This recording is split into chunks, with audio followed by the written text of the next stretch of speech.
दून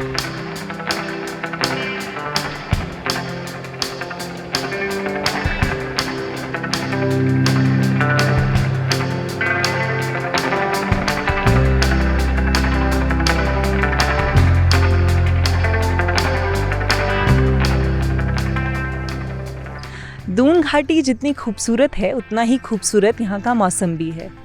ये नायाब खूबसूरती और खुशनुमा मौसम ही देहरादून को एक बेहतरीन जगह बनाता है। ये घाटी जितनी खूबसूरत है उतना ही महत्वपूर्ण यहाँ का इतिहास भी है।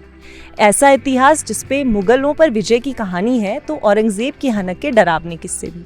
रानी कर्णावती की बनाई नहरें हैं तो अफगानों की लाई बासमती की खुशबू भी है। लीची की मिठास है तो अंग्रेजों की गुलामी की भी अनकही सैकड़ों कहानियां हैं। ये सभी कहानियां हम आपको निशा बाकी हैं के अलग अलग एपिसोड्स में बताएंगे। ना केवल बताएंगे बल्कि सुनाएंगे और दिखाएंगे भी। तो चलिए हमारे साथ इस ऐतिहासिक सफर पर जिसका नाम है निशा बाकी है।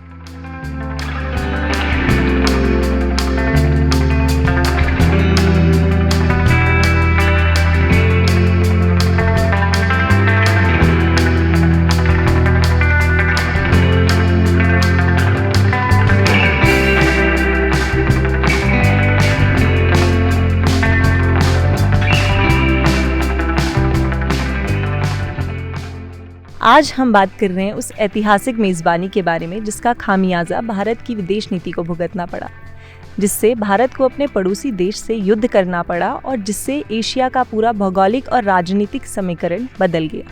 हम बात कर रहे हैं तेंजिंग ग्यात्सो की, जिनको तिब्बती समुदाय और दुनिया के लोग दलाई लामा के नाम से जानते हैं।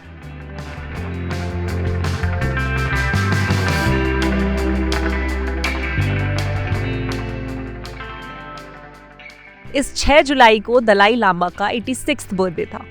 आज से तकरीबन 63 साल पहले 1959 को दलाई लामा भारत पहुंचे थे। भारत में वो सबसे पहले मसूरी पहुंचे।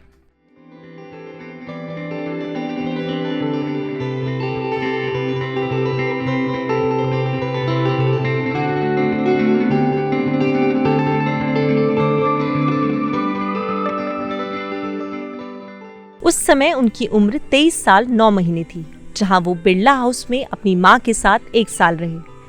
यही उनका भारत में पहला घर था। इस घर में वो तब तक रहे जब तक उन्हें धर्मशाला के समीप मैकलॉडगंज में स्थायी घर नहीं मिल गया।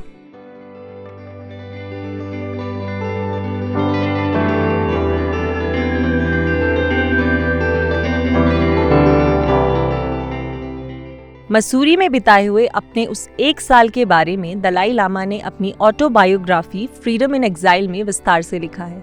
उन्होंने लिखा है, जब वो मसूरी पहुंचे तो उन्हें लगा था कि कुछ ही समय की बात होगी और वो जल्द ही अपने घर लासा लौटेंगे, लेकिन ये 1 साल हताशा से भरे रहे।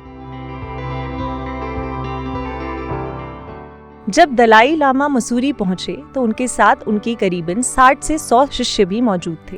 वो सब आकर मसूरी में स्थित हैप्पी वैली में आकर बस गए। हैप्पी वैली को ही दलाई हिल के नाम से जाना जाता है।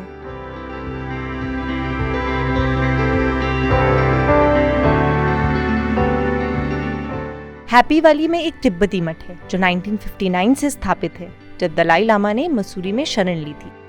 तब से ये स्थान लगभग 5000 शरणार्थियों का घर रहा है और मसूरी का बहुत प्रसिद्ध दर्शनीय स्थल है। राहुल सांस्कृतायन, जिन्हें दुनिया के महानतम घुमक्कड़ लेखकों में से गिना जाता है, उन्होंने अपने बौद्ध धर्म में दिलचस्पी के चलते कुछ वर्ष हैप्पी वैली में बिताए।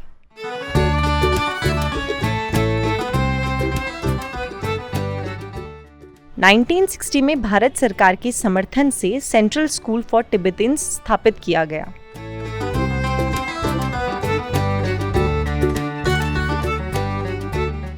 इन 1 साल में दलाई लामा ने मसूरी से देहरादून, दिल्ली या अन्य जगह यात्रा करने के लिए मर्सिडीज कार DBT 8469 का उपयोग किया। ये कार अभी कुल्हन में मौजूद सॉन्गस्टन लाइब्रेरी के बाहर कांच के शीशे में रखी गई है। ये कार कुल्हन में शीशे के शेड में 1964 से रखी गई है। इस कार को शेड में रखने के बाद Dalai Lama Range Rover SUV को उपयोग में लाते थे।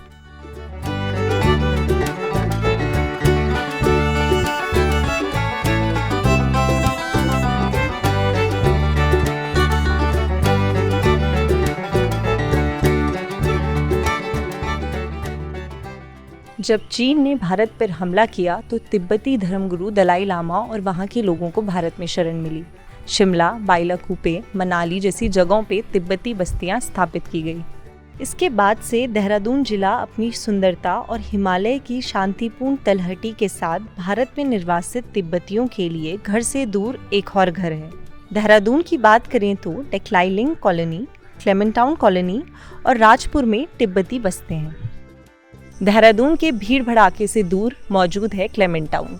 यहाँ पर काफ़ी संख्या में तिब्बती शरणार्थी रहते हैं। ये एक आकर्षक पर्यटक स्थल है जहाँ पर काफ़ी संख्या में पर्यटक घूमने आते हैं। यहाँ पर तिब्बती शैली में निर्मित सुंदर और समृद्ध भवन, बौद्ध मठ, मूर्तियों और स्तूपों की मौजूदगी है, जिनसे आज हम आपको रूबरू कराएंगे।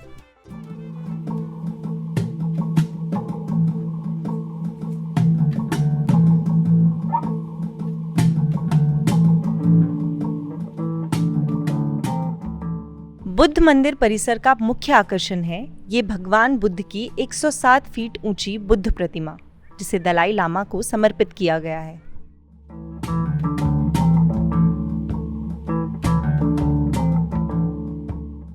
तिब्बत में बौद्ध धर्म 8वीं शताब्दी की शुरुआत से ही फला फूला और इसके लिए मुख्य रूप से महागुरु पद्मसंभव जिम्मेदार थे।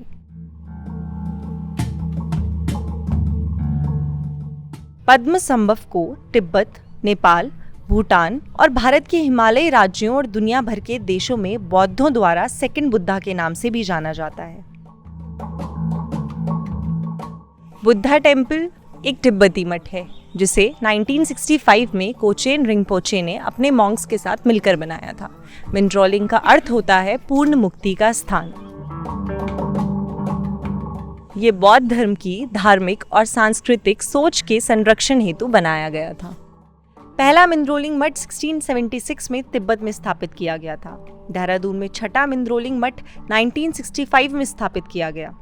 मिंद्रोलिंग मठ बौद्धों के विभिन्न संप्रदायों का एक निगमा स्कूल है। मठ युवा भिक्षुकों को शैक्षिक बौद्ध शिक्षा के माध्यम से शिक्षित करता है और तिब्बती की समृद्ध संस्कृति और पारंपरिक मूल्यों को संरक्षित करता है। उन्हें आधुनिक विज्ञान और अंग्रेजी के साथ शिक्षित भी किया जाता है। इस पर्यटक आकर्षक मठ में कई शानदार बौद्ध कलाएं और वास्तुकलाएं हैं, जैसे स्तूप, बुद्ध की मूर्तियां और प्रार्थना चक्र।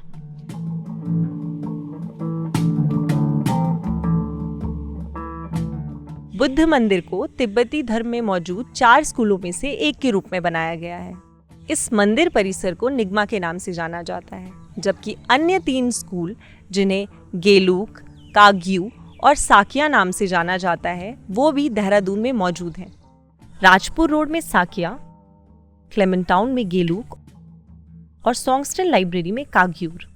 वैसे क्लेमेंटाउन में काग्यू, गेलूक और निगमा तीनों ही स्कूल मौजूद हैं।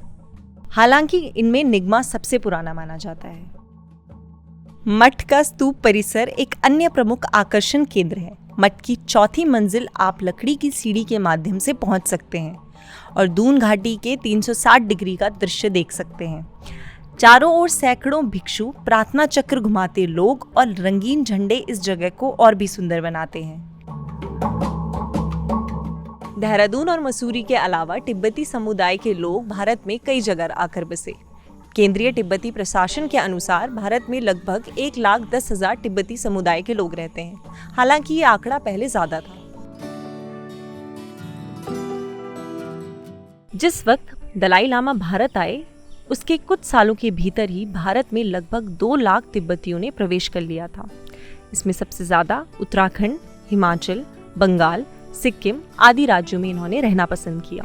तिब्बती समुदाय की जनसंख्या का लगातार कम होने का कारण ये है कि पुरानी पीढ़ी लगभग मर चुकी है और नई पीढ़ी देश छोड़कर पश्चिम की ओर रुख कर रही है। जो भी है, तिब्बती समुदाय के लोग जितने शांति प्रिय होते हैं, उतना ही प्यारा उनका व्यवहार भी होता है। बेहद व्यवहार कुशल होने के कारण इस समुदाय के लोग अपराध करने की सोचते तक नहीं हैं। इसलिए जहाँ भी तिब्बती कॉलोनी होती है, वहाँ का वातावरण शांत होता है। खाने की बात करें तो noodles, thukpa, sepen, butter tea, momos, laphing पूरे शहर में ही नहीं, पूरे भारत में प्रसिद्ध हैं।